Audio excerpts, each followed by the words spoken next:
Right, I think we're live now. Let me check here. Salaam alaikum. Salaam alaikum. Thanks for joining. Oh yeah, we're right on time. It's just 6 o'clock here, so yes. I feel like I'm smiling too much. Hi, Salaam alaikum. Wa alaikum salam wa rahmatullah. I feel like I'm smiling too much because I'm so excited to be here. Like, I'm so honored to be here. I'm just going to wait for like a couple more minutes for other people, for more people to join the live before I start. Yeah, just going to do that. Oh, I honestly can't believe it's like day 19 now, because wasn't it like yesterday we started Ramadan? Yeah, I want to make sure that I'm reading the comments. I'm just going to pin the topic here first, so anyone coming will know what we're talking about. Time management.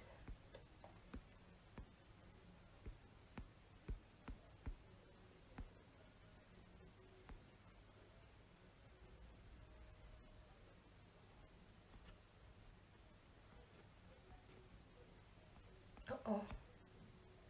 Okay.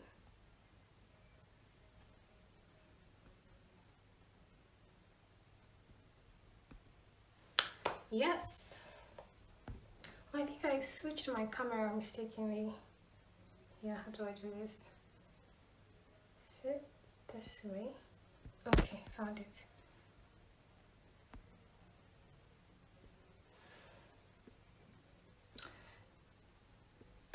Sorry guys, a little technical issue. It's been a while I came on live.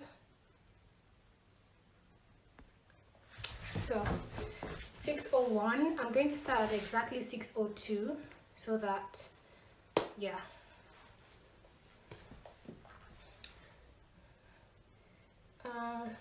Alhamdulillah, I'm okay. Yeah, 6:02, so we're going to start now.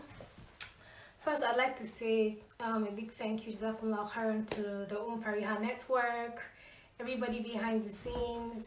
I'm so honored to be here with you guys. I hope that you guys enjoy my live. So today we're talking about time management and productivity. I feel like in the past couple of lives or videos, there have been two different people that talked about this topic, so I'm going to focus more on the challenges that might affect your productivity and that might affect managing your time. So on my stories, I already said a few things. I'm just going to brush through what I said on my stories and then focus more on the challenges. I already got like 3 questions that I would be answering.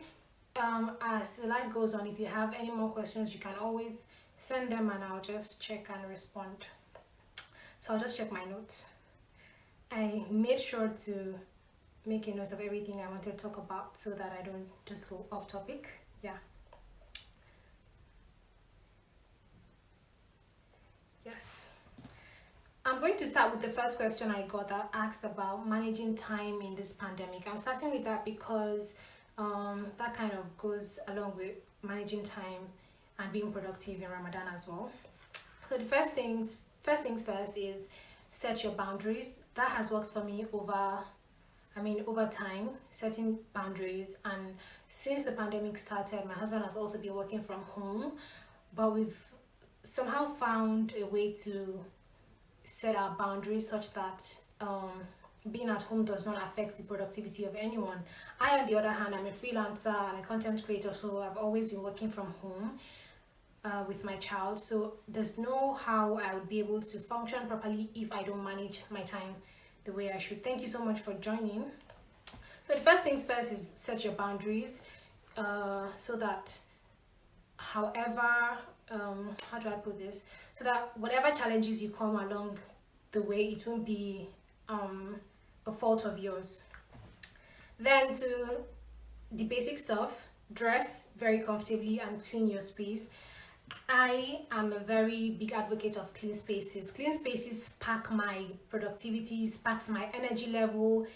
It makes me feel alive. So I feel like when you're working from home or a particular space, you have to make sure that your space is airy, it is clean, it is livable, most importantly.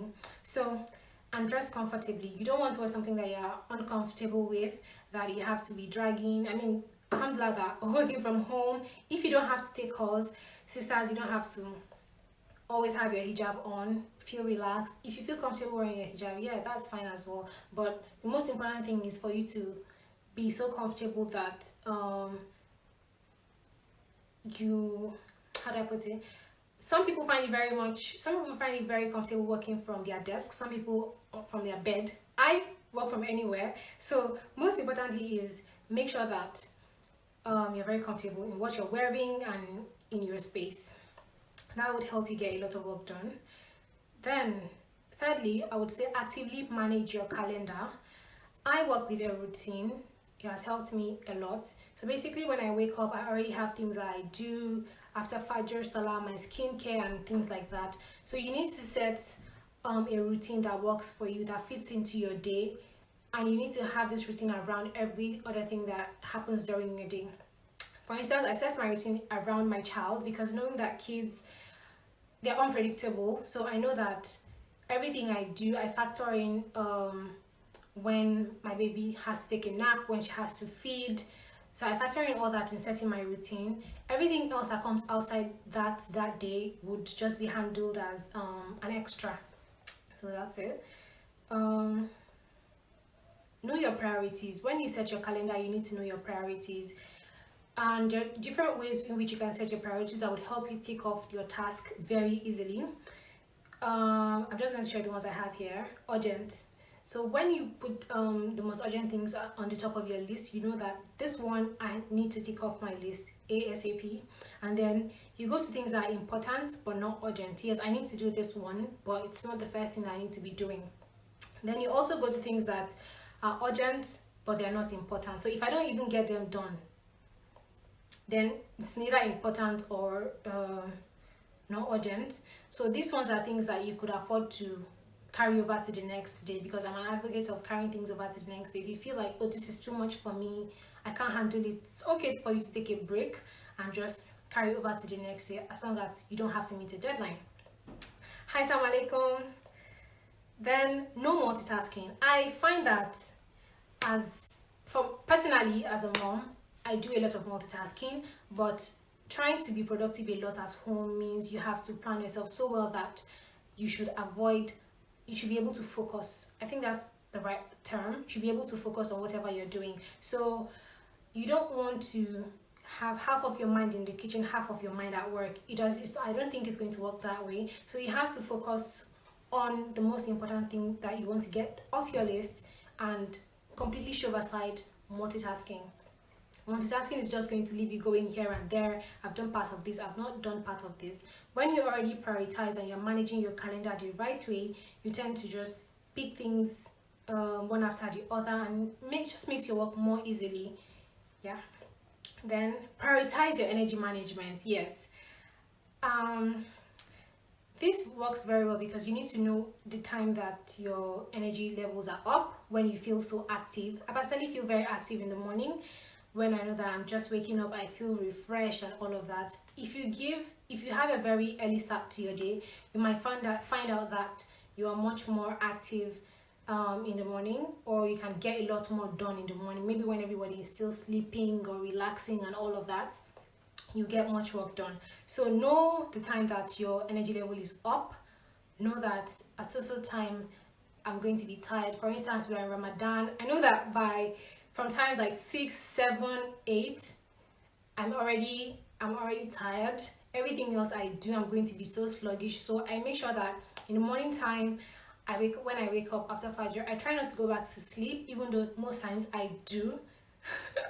But yeah, if you can do it, because on days that I actually do not go back to sleep and I try as much as possible to get stuff done, I have a brighter start to my day and I get a lot more things done, because at that time I'm refreshed and I have loads of energy.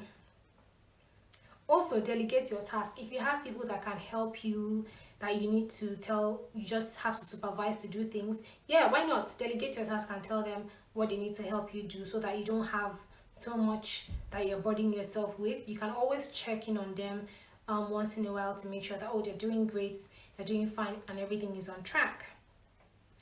Then this one is for people that are leading. If you're leading a team from work, I know everyone, you might be obsessed with everybody getting their stuff done because you have to be in charge. You're probably the one that reports, that oversees everything that is going on. So you might be a little bit too obsessed with everybody getting their work done. This is the part where I tell you that you have to lead with compassion. You have to be kind. We are in the middle of a pandemic. No one has gone through this before. I mean, yeah, maybe in the time of the prophets, like old times like that. But now, this is something that no one saw coming. No one is prepared for. It's not like everyone already knows how to work your way through. Even people that work from home are finding it a bit difficult to find a balance, because it's different knowing that you cannot go outside, you cannot do so many things that you would love to do, not because you don't want to do them, but because it's compulsory. You have to do it for your own sake. So please, this is a time where you have to like lead with compassion, check in on your co-workers and make sure that they're also in their right minds, and also assume good of people. Don't think that, okay, yeah, because they're working from home, they're probably lounging at this time because you don't see them online or stuff. You should always assume good of them, and then make sure you check in on them and lend them the necessary support that they need. Another thing to do is to evaluate. This is the same as checking in on your co-workers, checking in on yourself, checking in on people that you've either delegated tasks to, or checking in on yourself. I personally check my to-do list like 3 or 4 times in a day while working. So when I take something off my list, I will go on my to-do list to take it off to make me feel better. Somehow it's like a reward, but also it makes me know how much things I still need to get done. So yeah, evaluate so that you know, because sometimes if you do not evaluate when you need to do, the work is done and then you find so much mistakes that is as good as having to do another work entirely. So yes, good to always have those mini breaks. And then before I mention the last one, I would say relax. When you're working and you get soaked in work, you might easily forget that you need to relax, stretch, stand up, even if it's for a couple of minutes, have a cup of tea. I mean, you're fasting now, so you can't do that. But then stand up, take a walk, relax, stretch, so that you're taking care of your health and you're taking care of your mental health as you're working. Lastly, celebrate. I celebrate everything.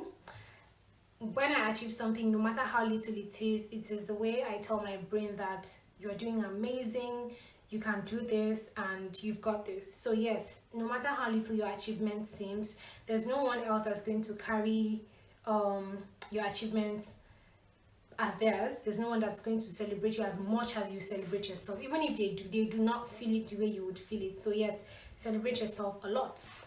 So basically, this is just about time management and productivity. Now I'm going to get to the questions that talks about the challenges that you might face, or challenges that could stop you managing your time and being productive. So someone asked, how do you get out of a slump? This is very it is very real to me. I don't know, because I work on social media, so every time I constantly have to be online. I see people's lives, I see things that are real, I see things that are not real. Basically, I have to be online, and even when I probably need to take a break and my work comes before, and I have work during that time, I just have to make sure that I deliver, because that's something with work. You just have to deliver. I have to make sure that I deliver regardless of how I feel at that moment. So yes, I can totally relate to getting out of a slump. And what has helped me is I acknowledge how I'm feeling. I tell myself, okay, right now I don't feel too good. I feel like a mess. I feel like whatever I feel, I tell myself, and I tell myself this is going to feel better. I mean, I take a deep breath, relax. Yeah, I talk to myself and I say all those things because it really does make me feel better. So yeah, the first thing to do when you're trying to get out of a slump is, acknowledge what you're feeling. That way you'll be able to process and go through every other stage of it. The second thing you need to do is be open to letting go.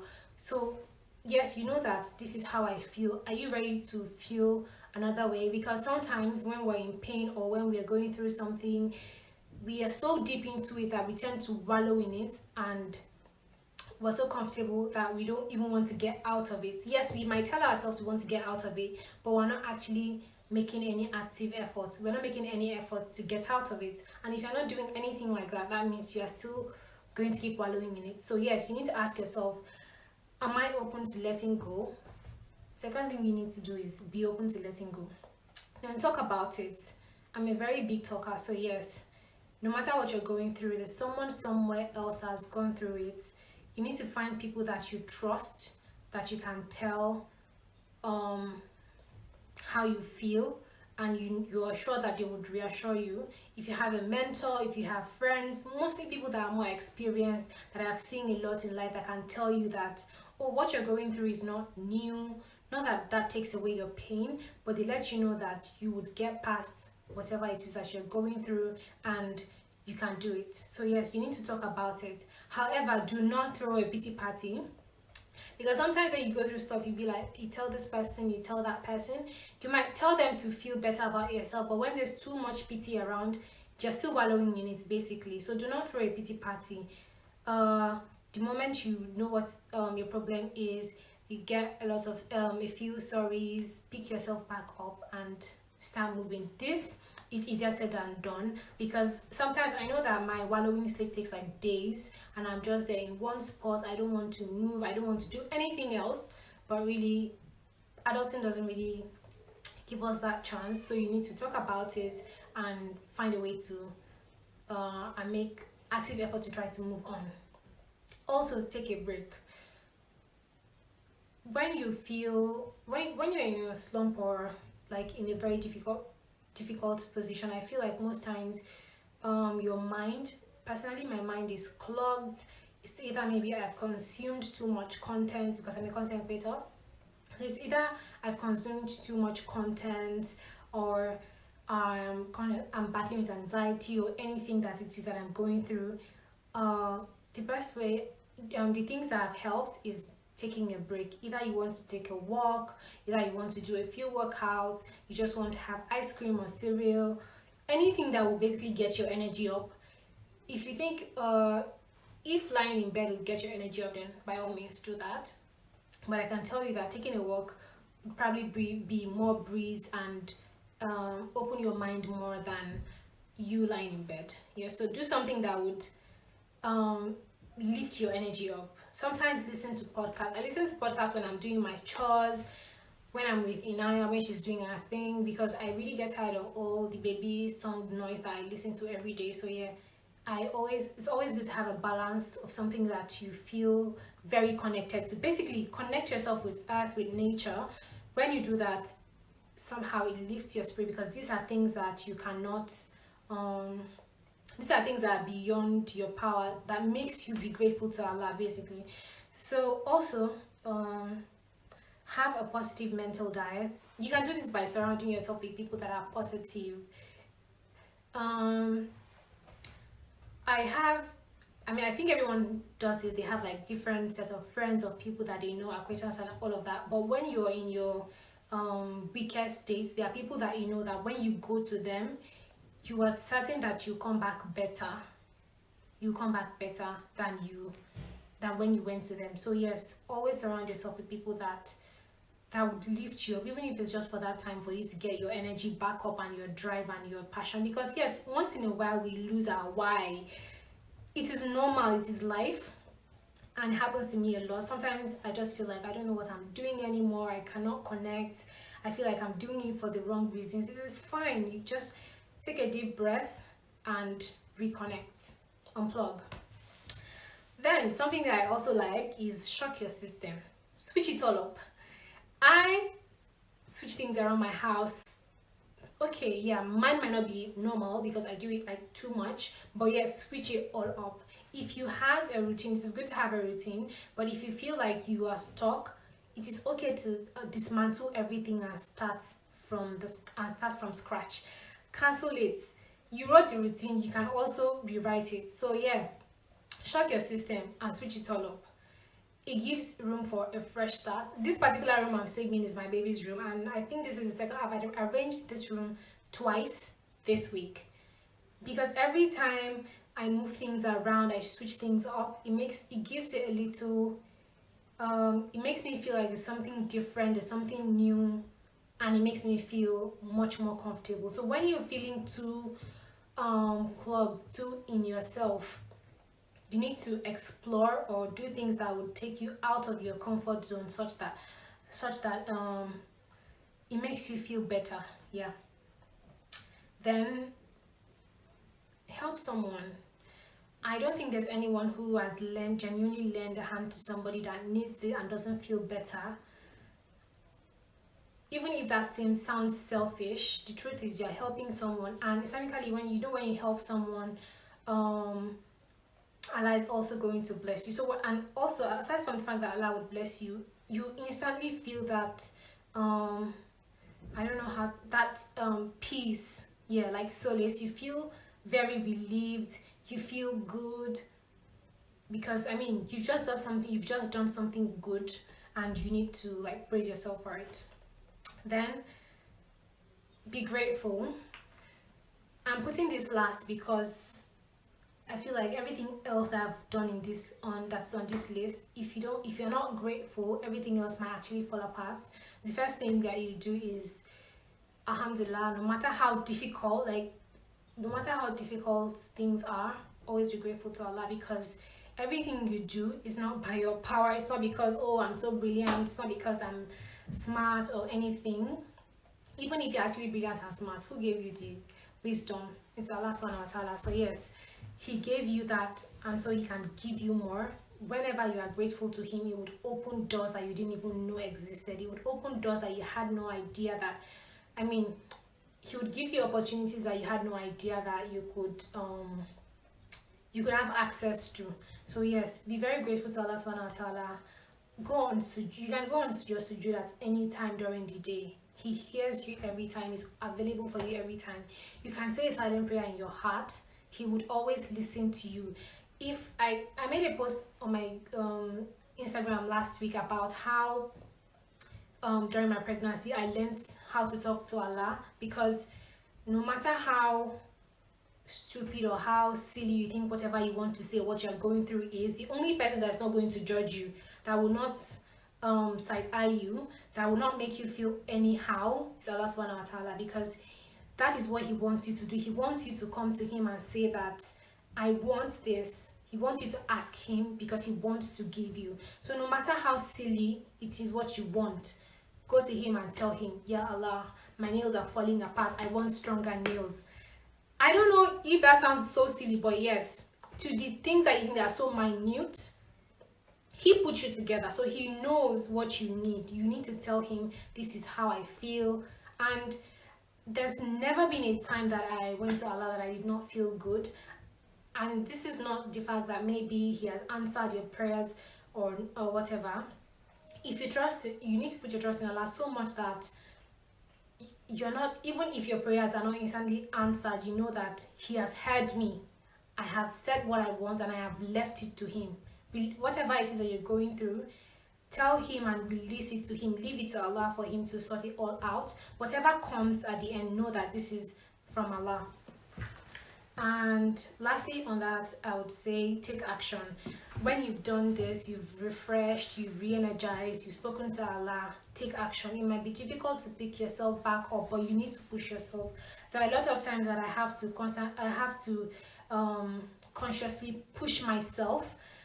There are a lot of times that I have opportunities to do things, but because of fear holding me back and me feeling like, oh, am I good enough for this? Am I worthy enough?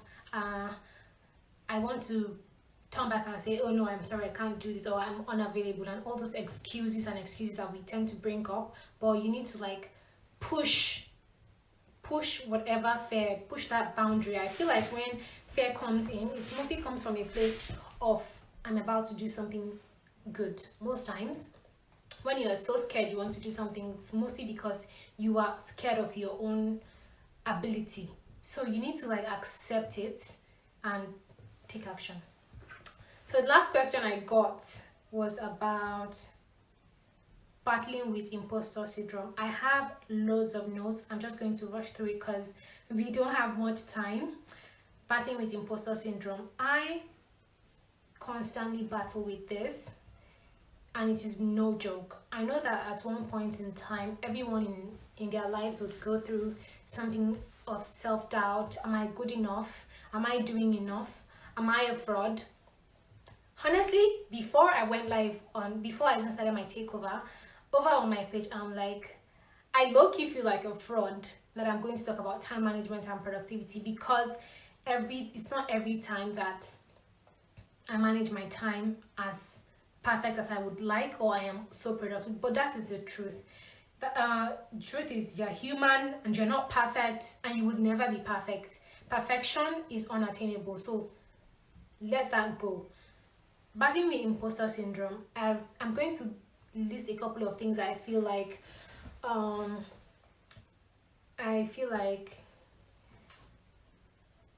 lighten, or I don't know the right word to use, but things that I know that triggers imposter syndrome is one, perfectionist. When you set extremely high standards for yourself, and you start feeling like, oh, you can't meet that much standard. You want everything to be 100%. This is a self-sub. This is my own sub. You feel like, I need to do this right. It has to be like this. It has to look like this. You need to step out of that idea of that standard that you've set for yourself, that I need to achieve exactly like this. It needs to be like this before it's perfect, before it is right. It doesn't have to be a certain way, and you always need to come to terms with whatever the situation is. This is the part where I say that forgive yourself. A lot of us, we tend to not forgive ourselves enough. We even give other people more excuses. We forgive them, but we do not forgive ourselves. We're so hard on ourselves. We feel like, oh, I'm not doing enough. Look at my mates. You don't need to look at anybody. You need to stop comparing. Comparison is the thief of joy. You need to stop comparing yourself to the next person, because you guys do not have the same path. You're not walking the same path. You're not the same person. You do not have the same energy. You do not have the same knowledge. You do not have the same inspiration. You do not have the same goals. So you need to stop being a perfectionist. I need to get this done this way. It needs to look like this. It needs to look like that. Take a deep breath and relax. You would be fine. Trust me, you would be fine. Because when you're a perfectionist, when you make a little mistake, you start telling yourself that, oh my God, am I competent enough? Guess what? People make mistakes. You're going to make mistakes. If you don't make mistakes, I don't see how you're going to grow. You're going to make mistakes. The most important thing is you have to learn from your mistakes, and that's like the best thing that could come out of it. So no matter how much this is going to get into who you are, or try to take away from you, you have to always fight for yourself. And then there's this category of people that are experts. I also, funny enough, I fall under all of these categories, yes, that are experts. These ones are people that you need to know everything happening. You want to know everything, every piece of information. The moment you feel like you don't know something, you start feeling like, how dare I not know this thing? That is so wrong. You're always looking for a way to improve your skills. It is always good to improve your skills, but you need to stop feeling like you are not enough. You are enough. People that love you, they love you and for who you are, and not because there's a certain thing you can achieve or you cannot achieve. You need to, Sister Onyeko, I don't know if you know Muslim Style Guide, she used to say something that when you want to know your true self, who you really are, strip yourself of all the things that you've attached to yourself, that you think these are the things that make you up. I'm beautiful, I have that car, I have that house, I have so amount in my bank account, I have a PhD. Strip yourself of all these things and ask yourself, after stripping yourself of those things, who am I? That is the real person you are. So before you start going crazy about all these things you want to be perfect about, know that you are just really, really human, honestly. And as much as you would like to do so much more, you need to always give yourself a break, because you cannot do it all. Also, the natural genius, these are people that feel like they are so You know, there's this, like when I was in secondary school, there are this set of people that are so intelligent. I mean, everything you want to talk about, they already know. I mean, we all have these people that they are like that. And some of people that, some of the things, you might not know that you fall into this category, but if you've if you have so much skill, if Allah has blessed you so much knowledge and wisdom, you are so good. Finding something difficult to do sometimes might make you feel like a fraud. Like, I'm not even all that. I'm not what people think that I am. You get? But really, you're enough. Honestly, I cannot say this enough. No matter how difficult it is to get certain skills, you are not perfect. And then there are people that they are the soloists. Oh my God. They want to do everything on their own. Catch your breath and let people help you. There are people that are willing to help you, but you just only need to ask. Ask Allah. He would always put people forward to help you. Don't feel like you need to do anything by yourself, or you don't need to feel like asking people diminishes who you are or takes away from who you are. It doesn't. We are humans and we are meant to assist each other. So yeah.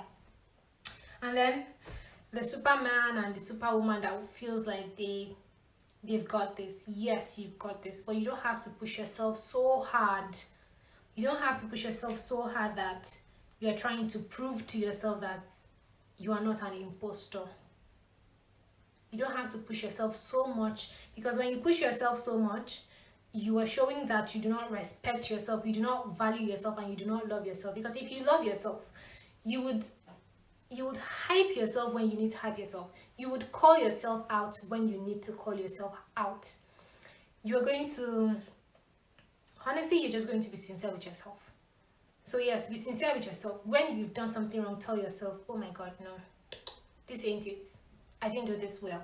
Call yourself out even before anybody else calls you out.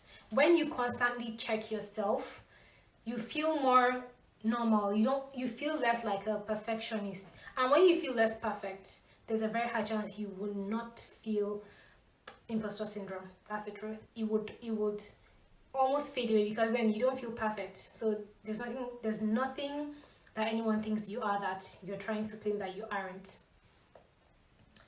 Also, the best ways that you can deal with this is same as I've said before. You have to acknowledge your thoughts, and you also have to ask yourself, this thing I'm thinking about myself, does it help me or does it hinder me? The fact that I'm thinking to myself that I'm not good. So when you think to yourself that, oh, I'm a failure, I'm not good at this, does it help you in any way?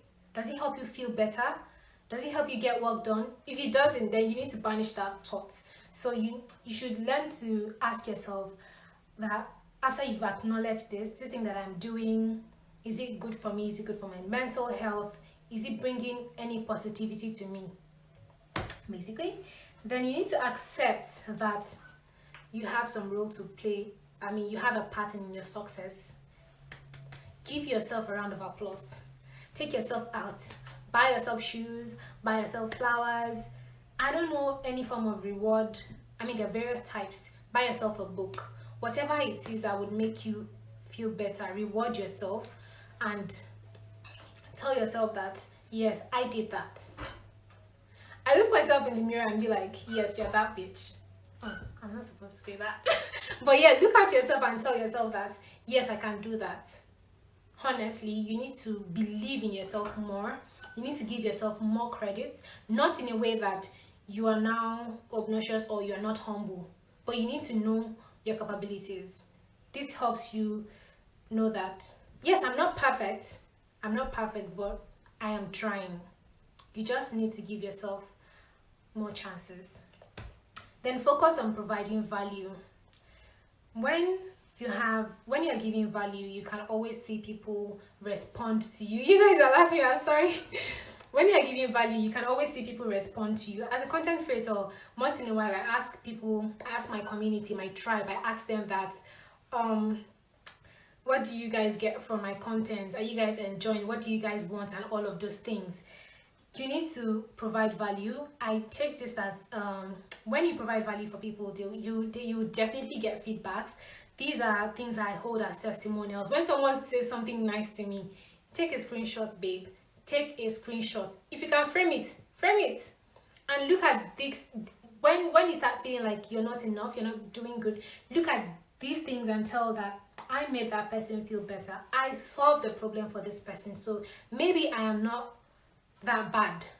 Tell yourself that, because really you're not that bad. So yes, when you provide value, everything is going to be more balanced. You need to stop putting yourself and feel like, oh, I can't talk on that because you know what, I don't have the range to talk on that topic. Or you don't want to ask questions because you don't want to look stupid. Ask. It's better you ask, look stupid, and then learn, than keep feeling like, oh yeah, I know it all, or whatever. That is the wrongest thing you could do to yourself. Provide value. Yes, someone said positive value. Yeah. Then I've said this one before, but keep a file of nice things people say to you. Anything nice. Consider this a testimonial. If you're a business, for example, you ask for testimonials. People tell you, how was your experience with their service? What did you get out of it? Are you happy? Would you patronize me again? It's the same thing. When people say things nice about you, always take a mental note. If you're not going to go too extra like me and take a screenshot, take a mental note and say that, okay, it makes you even know what you're doing well and what you're good at. So yes, you need to take a file and list all the nice things that people say about you. Those are your strong points. Also, stop comparing yourself. I've said this before. I am such a fast talker. Stop comparing yourself. Yeah. You're not that person and they're not you. You are your own person. You need to own who you are and be so confident. The reason there's so much drive and so much energy for self-love and self-appreciation these days is not because it's a no-brainer, you should love yourself, yeah, but it's easier said than done. You need to actually feel it. Sometimes you have no excuse, you can't explain how you feel, but you just don't feel good. But the truth is, stop comparing yourself to anyone. Love yourself and value yourself, and show yourself that you appreciate who you are. You don't need to wait for anyone to tell you that you're amazing. Yes, it's good to keep the file of all those things, good things that people say, but most importantly, what would make you even feel much better, it is you being comfortable about who you are. Yeah. Also, expose yourself. Yeah. This sounds weird, but expose yourself. I do this by journaling. Maybe write for 30 minutes or just for as much as you can write. Write all the crazy things, all the faults, all the things that you think they are so weird about yourself. Write them down and then read it. Look at it and see, is it that bad? Expose yourself. When you expose yourself, you kind of strip yourself of all those, of all the burden that you feel, and you start to feel fresh again, because then they're like leaves that are shedding off and then you suddenly start feeling fresh. Also, another way you could get rid of or tackle imposter syndrome is how you respond to challenges. I'm going to say a personal story. Whenever I have brands or people come to me to ask for some things that I know fully well that I'm capable of doing, but then there's this part of me that starts saying, Hameedah, are you really all that? Are you sure you can handle it? Or do you know maybe they picked you because the second person said no? That is imposter syndrome coming to tell me that I am not enough. Yes, that's how it creeps. So how do you respond to that? Earlier this week last week I've had to accept things that I thought I couldn't do, or that I placed a limitation on myself to say that, you know what, you're not good enough for that.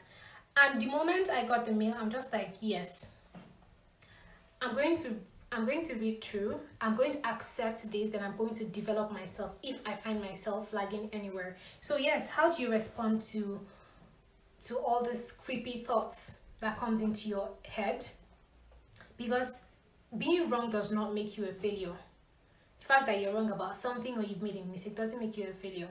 Honestly, at most, or the worst thing you could do is learn from the worst thing you do is learn from it. And the worst thing that could happen is people saying no to you. But the most important thing is how you respond to these challenges. You don't let them get the better part of you. When I start to feel like I can't do something, then I challenge myself and be like, I can do it. If there's somebody else that does this thing, that has done this before, and this person is human, clearly, then I can also attempt it. I'm not saying I'm going to be perfect or I'm going to be the best, but I'm not going to put myself down and say that, you know what, you're not cut out for this. This is not your own path. You know, there's a way you console yourself and say that, no, that's not my area, to make you feel like, yeah, no, don't do that to yourself. Take it and challenge yourself. The worst thing, you would learn from it. And I don't see how that's the worst thing. Also, learning to understand that, or learning to value constructive criticism. Yes, people would criticize you. You don't live for people's acceptance or validation. People will criticize you. Not all criticisms come from a good place, but you need to know and value constructive criticisms. If truly you can improve on these things, or when your mind starts bringing all those creepy thoughts, you need to ask yourself, honestly, if you've asked yourself, how is this helping me? You'll be able to trace back if truly this is something you can improve on, you can get better, or this is just something that you probably need to take time off. But yes, you need to learn to value constructive criticism, because that's how we grow, basically.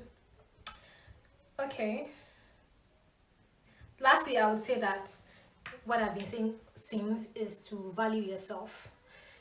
The best things, or the most beautiful things, the most powerful things that we do comes from a place of value, a place of love, and a place of gratitude.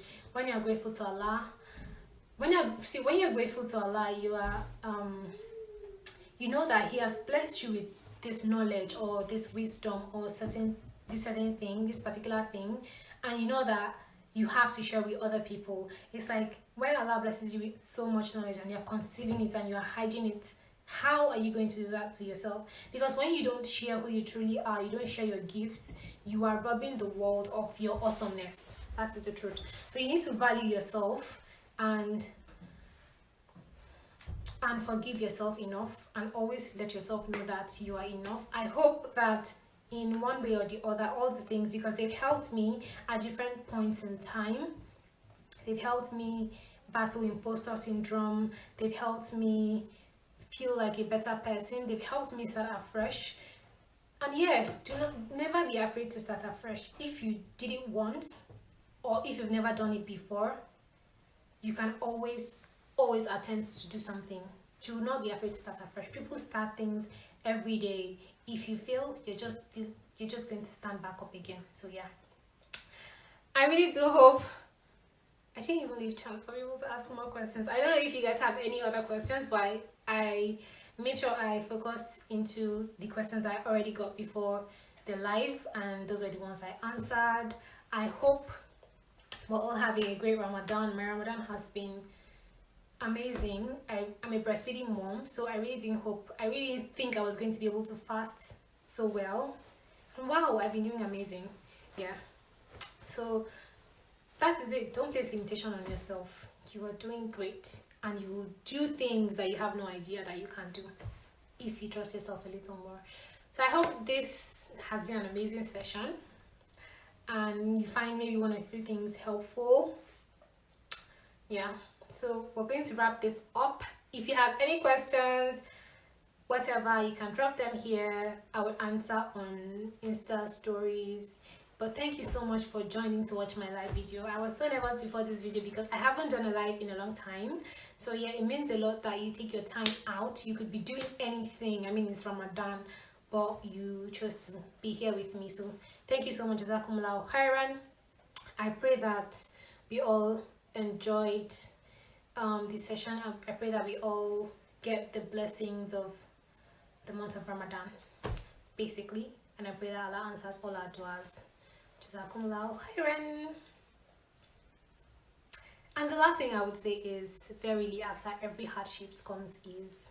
You know, Surah to Shar that says verse 5, I think it's verse 5 and 6 that says فَإِنَّ مَعَ الْعُسْرِ يُسْرًا, that verily after every difficulty would come ease, and after every second difficulty there would be ease. Yeah. Oh, when am I coming live next week? I'm not coming live next week, but there would be other people coming live next week. Jazakallah khairan, thank you so much. Yeah, may Allah reward you too. Thank you so much for joining. I'm just going to read through a bit. May Allah reward you too. I'm so grateful to have you guys here. I'm so grateful. So, signing out. Assalamu alaikum.